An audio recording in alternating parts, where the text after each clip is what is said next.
Miss হবে না আপনার পছন্দের টিভি শো। দেখুন জি5 অ্যাপে একদম ফ্রি। তুই কি বলতে চাইছিস? আমাকে রিফিউজ করছে? রিফিউজ করার প্রশ্ন আসছে কোথা থেকে?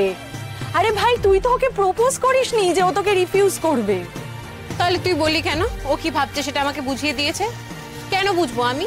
দিনের পর দিন, ঘন্টার পর ঘন্টা আমার সাথে অনেক অনেক কথা বলেছে জানি, বিশ্বাস কর। আমিও প্রচুর কথা বলেছি, নিজের সবটা উজাড় করে দিয়েছি। সেগুলো কি সব এমনি এমনি? সব মিথ্যে। আর তুই তো জানিস সমুজ্জ্বল কেমন ছেলে।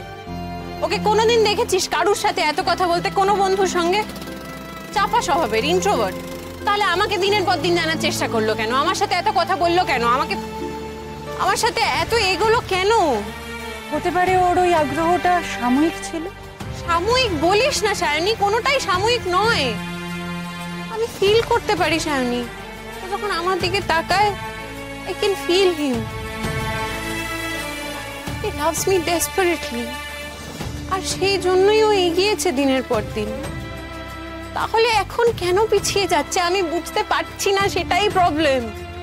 তাহলে নিশ্চয়ই সমুজ্জ্বলদা বুঝতে পেরে গেছে যে তুই সমুজ্জ্বলদাকে ভালোবাসিস, তুই সমুজ্জ্বলদার প্রতি সিরিয়াস। তাই হয়তো ও পিছিয়ে যাচ্ছে। আর তুই এটা মানিস আর না মানিস, ইতিমধ্যে তোর লাইফেও তো একটা ডেভেলপমেন্ট হয়েছে কঙ্কা। কিসের ডেভেলপমেন্ট? তোর লাইফে কি ডেভেলপমেন্ট হলো তুই সেটা বুঝতে পারছিস না? কঙ্কা, তোর বিয়ে ঠিক হয়ে গেছে, তুই বুঝতে পারছিস? আর তোর যে বিয়ের কথাটা এগিয়ে গেছে সেটা দেখেই হয়তো সমুজ্জ্বলদা। কি হলো বল? বিয়ে এগিয়ে গেছে বলে ও পিছিয়ে গেছে? আমার তো সেটাই মনে হচ্ছে। তুই ভুল করছিস। আমিও আগে থেকেই সবটা জানতো, সবসময়ই জানতো আমার বাড়ি থেকে সম্বন্ধ দেখা হচ্ছে, এই সব কিছু হচ্ছে, সবটা জানতো। তাহলে প্রথম থেকেই এগোতো না? এখন তো আলাদা কিছু হয়নি, আমি তো হাতটা বাড়িয়ে রেখেছিলাম। বল তাহলে ও কেন আমার হাতটা ধরছে না? কঙ্কা, তুই একটু ভালো করে ভেবে দেখ, তোদের ফ্যামিলির ফিনান্সিয়াল কন্ডিশন আর সমুজ্জ্বলদার বাড়ির ফিনান্সিয়াল কন্ডিশনের অনেকটা ডিফারেন্স। আর সমুজ্জ্বলদার নিজেও তো সেরকম কিছু রোজগারপাতি করে না এখন। তাহলে বিয়েটা তোকে কি করে করবে বল? ও এখন অনেক বড় বড় অর্ডার পাচ্ছে জানি, আমাকে আগের দিনই দেখিয়েছে। ইউনিভার্সিটি থেকে একটা বেশ বড় অর্ডার পেয়েছে। আর ও নিজের ব্যবসাটা নিয়ে খুব সিরিয়াস। আমি জানি ও পরবর্তীতে অনেক উন্নতি করবে, অনেক টাকা রোজগার করবে, সেটা কোনো প্রবলেম হতে পারে না। আচ্ছা, আমি সব বুঝতে পারছি, কিন্তু সেটা তো এই মুহূর্তে সম্ভব না, তার জন্য সময় লাগবে। তুই এখন কি করবি সেটা কিছু ভেবেছিস? আমি বিয়ে ক্যান্সেল করে দেবো, আমি অপেক্ষা করবো ওর জন্য।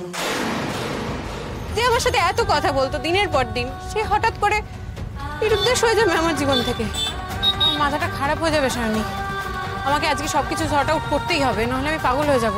কঙ্কা, তুই কিন্তু সবকিছু কমপ্লিকেটেড করার পথে এগোচ্ছিস। ঠিক আছে, তাহলে তুই আমায় বল আমার কি করা উচিত এখন? এখন এত কিছু না ভেবে তোর চুপচাপ বিয়েটা করে নেওয়া। পারবো না আমি। কঙ্কা, তুই কেন বুঝতে পারছিস না? তোর এই বিয়ের ব্যাপারটা অনেকটা এগিয়ে গেছে। আমি অনেকগুলো ভুল করে ফেলেছি সায়নী। এভাবে পাত্রপক্ষের সামনে বসা, বিয়ে নিয়ে অমত প্রকাশ না করা, এই ভুলগুলোর দায় তো আমি সারা জীবন বয়ে বেড়াতে পারবো না। ভুল হয়েছে, সেগুলো তো সলভ করতে হবে। আমি আজকেই সমুজ্জ্বলের কাছে যাবো, স্পষ্টভাবে জানতে চাইবো আমার ব্যাপারে কি ভাবে। আর ও যদি কিছু না ভাবে তোকে নিয়ে, তাহলে আমিও ভাববো না। আজকে আমাকে সমুজ্জ্বলের সাথে কথা বলতেই হবে সায়নী, নয়তো আমি প্রচন্ড আঘাত পাবো, নয়তো সারা জীবন খুব সুখে থাকবো। কিন্তু এই প্রবলেমটা আমায় সলভ করতেই হবে। আজকে সমুজ্জ্বলের মুখোমুখি আমায় দাঁড়াতেই হবে।